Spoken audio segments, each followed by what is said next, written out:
Welcome to Rework, a podcast by 37 Signals about the better way to work and run your business. I'm your host, Kimberly Rhodes.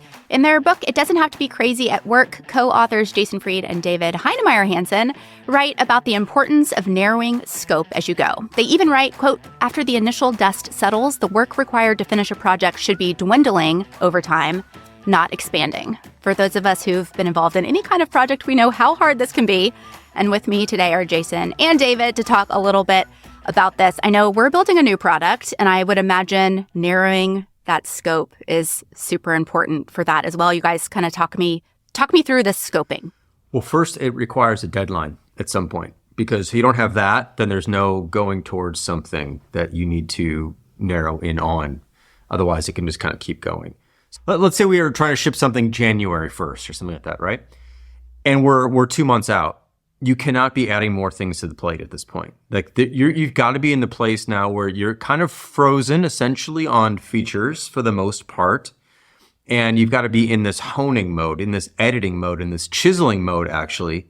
There's going to be a couple, because you're always going to find a couple of things you probably do have to do near the end. What you want to avoid is what we tend to call like a pile up. You don't want all this massive work just to be pushed off until the end. Right before you need to launch this thing, because you're going to find other things you need to put in there too.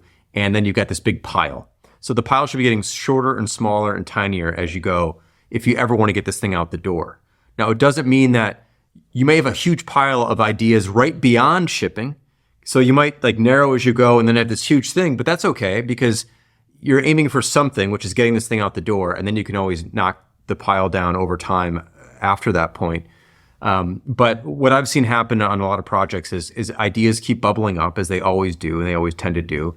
And it's a little bit limited time left, and people just keep adding, like, oh, wouldn't it be cool if it did this? And wouldn't it be cool if it did that? And sometimes you can get away with that if they're very quick, one or two things, or if you trade them off against something else. But if you just keep throwing ideas in the pile, you're never going to get the thing out the door. And that's why you've got to narrow as you go. This is also why you got to start with the novel stuff first. As Jason Keen is saying, when we started with the calendar, Jason had a bunch of specific novel ideas for the calendar that we had to start with first. We knew there were all sorts of baseline things we needed in place. And that was true for Hey with email too. All sorts of baseline things we need in place. But if you start with all of the baseline stuff first, you may very well get to the cutoff point and realize, you know what? There's no reason for this thing to exist. We've just implemented the baseline. What is the baseline? The baseline is what everyone else has. So if you're going to trade something off, if you're launching a product, particularly into a category that already has competitors, you have to start with some differentiation. You have to start with some novelty. You have to start with your new ideas. So what you're trading off is the least important part of the baseline. Now, that may very well mean that there are some people who expect that these parts of the baseline should be in any product and you can't sell to them on day one. Okay, that's fine. You don't have to sell to your entire addressable market on day one. It's totally fine to appeal to a highly motivated, the meme used to be hair on fire audience or customer base who been looking for this type of novelty their entire, not life, but inquiry here into this product category, that they needed something they really wanted. They were highly motivated to get this thing. You're providing that. They're willing to give up some of this baseline to get it. But you're not going to be shipping that unless you start there. So we did this with the calendar. We did this with the email product, just starting with the things that are really out there, the things that are really different. And I think with Hey, the email product, it was interesting what didn't make the cut. So for example, we didn't ship with signatures. The product went live. There was not a way to have a repeatable signature on every email going out. That was just part of the baseline. We knew it was the baseline. We knew there were people who'd go like, I can't use this unless I can put in my titles and contact information and whatever. All right, totally fine. But if we just shipped the product that had that feature in it, no one was going to pick Hey because we had signatures. Tons of people picked Hey because we had a screener, because we have this feature, because we have that feature. So you got to start with this. And then the other thing, as Jason said, the forcing function of a deadline is the crucial part. There used to be an era of software development, particularly in the games industry, where it was fashionable to say, we're going to work on it until it's done. And until it's done was this constantly receding mirage that kept moving further and further away. The best example of that was 3D Realms, the maker of a very popular game from the late 90s called Duke Nukem. They made so much money on the first version of Duke Nukem that they went like, the second version is going to be so fantastic. We're going to work on it until it's done. I think the product was finally canceled after 7 or 8 years, or maybe something was shipped and it was total crap. Humans need forcing functions of deadlines to produce good works. Not just like all the work, you got to be cutting the scope, but unless you have the forcing function, there's no pressure to get to that level. So start with the novel stuff, embrace the forcing function of the deadline, and you might end up with something interesting. And I would imagine as you're building a new product, there's new ideas that are coming as you're developing it. Like one thing leads to another and like, oh, this would be a great idea. That would be a great idea. Obviously, you have to narrow that down. What do you do with all those other ideas? Like, how are you capturing them and considering them for future? Do you have a process for that? Yeah, I mean, the way I look at it is it depends. New product development is a little bit different than like a current product development. So like Basecamp is an existing product. We're building this in the traditional shape-up cycle process. We choose what we're going to work on for the next 6 weeks, and we don't change, right? New product development is a little bit different because it's unformed. It has not shipped yet. New ideas come up, and some things are considered that weren't initially considered, but there's something new that bubbles up out of nowhere, and you're like, we have to do this. But it's got to be a trade-off. You've got like all these cards. You got to figure out what, you can only have 8 in your hand at one time or something. So you got to trade a few into the deck and pick a few new ones up. And so this can happen. You can decide, for example, let's just say we have 2 months to go and we had this idea that we're going to do these 3 or 4 things. And this other thing comes up that's like, we should actually do that.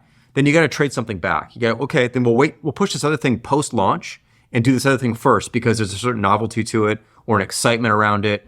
Or we just have this energy that just bubbled up and we're like, we should really just take advantage of this energy and this. Or we came upon some new idea, some new tech, some new design thing that's possible we didn't know was possible before, whatever it might be.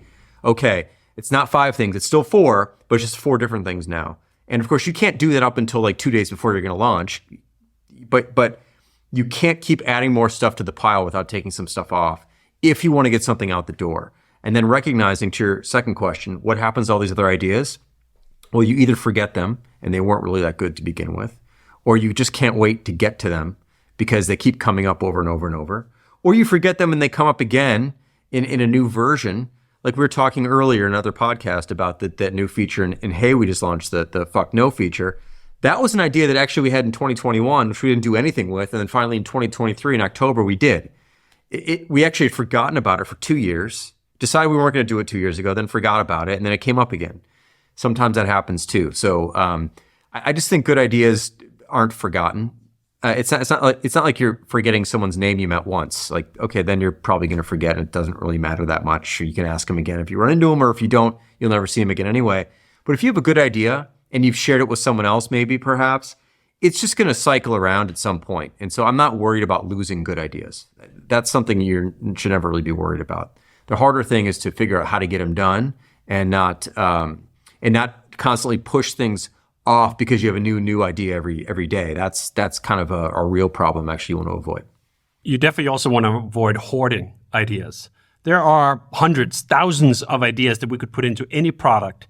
And if we try to capture them all, record them all, we're going to end up with very long lists of things that not only are never going to get done, they're going to discourage us from doing anything. We're going to look at a whole pile of things we could do and go like, ugh, now we got to review this. We've ended up in that boat several times. We have a lot of ideas we generate internally. We get a lot of ideas from customers all the time.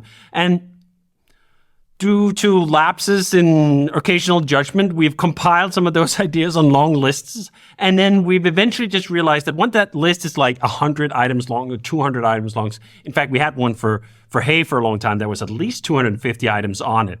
You just have to declare bankruptcy. And the bankruptcy is a liberation. This is what's so instructive about why this is a good thing. You go, once you've retired that list. You don't go like, oh no, what about all these ideas? I'll forget about these ideas. You go, oh man, what a load off that we got rid of this long list that we won't ever get done anyway. Do you know what? Things on that list are accumulating endlessly because they're just not that important.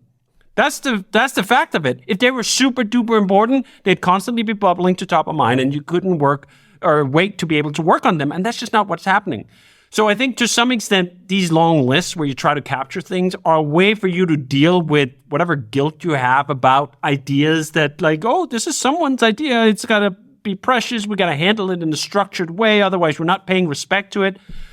Do you know what? To some extent, fuck respect when it comes to these kinds of ideas. The respect of the idea is the respect of the moments, is the respect for working memory. This is why I love the working memory of the human brain. It just can't hold that much stuff. It is such a finely tuned machine for forgetting shit. Like that's what it's actually really good at. And you should embrace that capacity to forget things that are not that important and go, this is a feature. This is not a bug. It is really good that we forget things so that we're not constantly jamming more and more and more stuff into our head and we walk around with 300 unfinished ideas to give us anxiety all the time about the things that we're not doing. If you can only remember about 5 things, like, you know what? You could probably work on those 5 things. So this is good. This should be embraced. These long lists, no.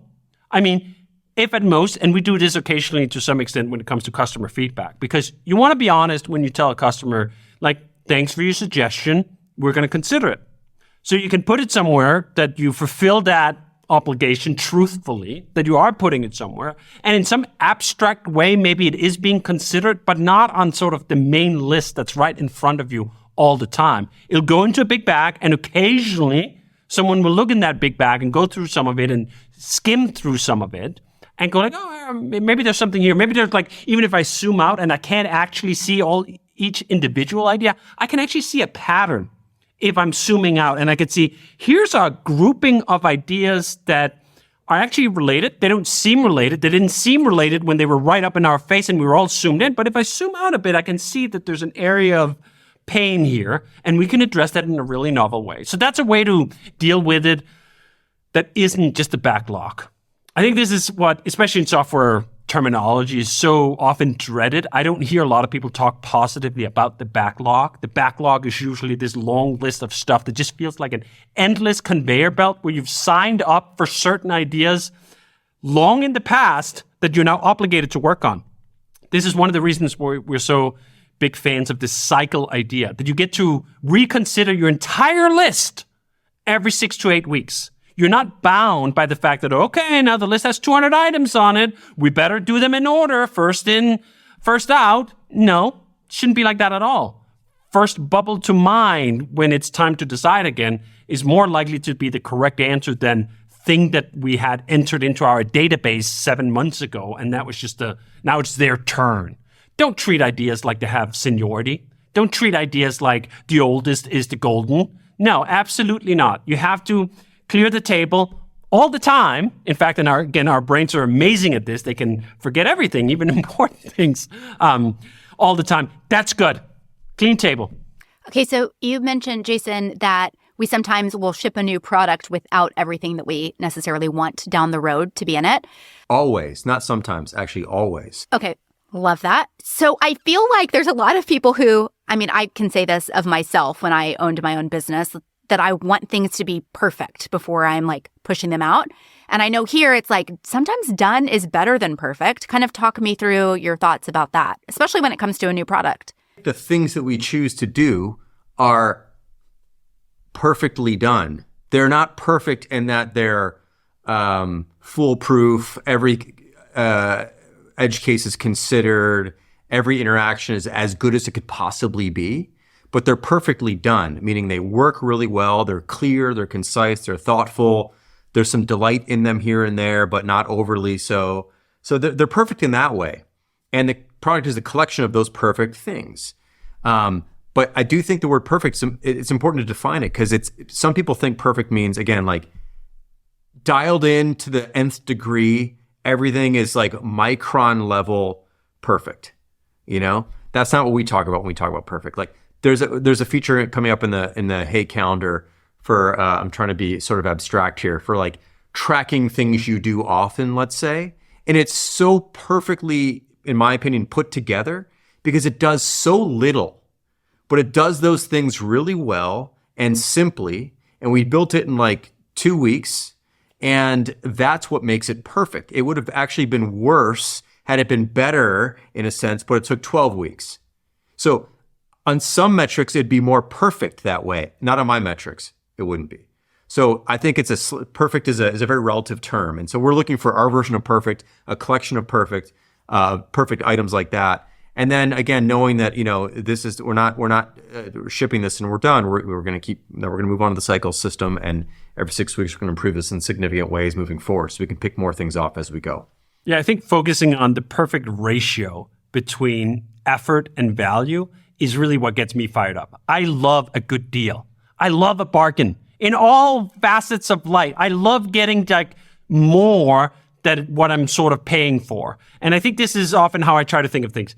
If I contrast, I could do one thing and I'll do it perfectly by the more conventional definition that all the edge cases, they're all considered, everything. Then I can get the one thing and I go oh, that's a nice thing. Or I can get 5 things that are perfectly fine, perfectly enough, but I get 5 things. I go do you know what? In most cases, I'd rather have the 5 things. I'd rather find the bargain. I'd rather find the deal. And I think this is one of those advantages that small companies have very often that big companies don't. Big companies have much more of an institutional preference, drive, bias towards completionism. Oh, we have to consider this because this department and legal says this and QA says that, and there's a billion stakeholders who all need their little piece of perfect. And before you know it, this thing is just a monstrosity. They can't do small things well. When you are a small company and you don't actually need to listen to input from 10 different departments on the thing that's being put together, you can do something perfectly well, perfectly fine, which gives you an incredible amount of leverage. This is something when I look at the size of the development teams we have and I contrast the kind of software that we produce to software being produced by larger shops, it often seems like we're not existing in the same universe. What are they doing? Now, I know what they're doing. They're making things perfect. They're making things perfect according to legal, according to accounting, according to all sorts of edge cases, according to scale, according to their constraints. Don't get sucked in by that. Don't accept someone else's constraints and definition of perfection as that's what you got to target to. We target that in all manners, in the tools that we build. We don't build tools that are perfect for gigantuous organizations. We build tools that are perfect for our shape and size of it. They may very well also be useful for other people, but they are perfect for us. And that perfection comes from fit to context, fit to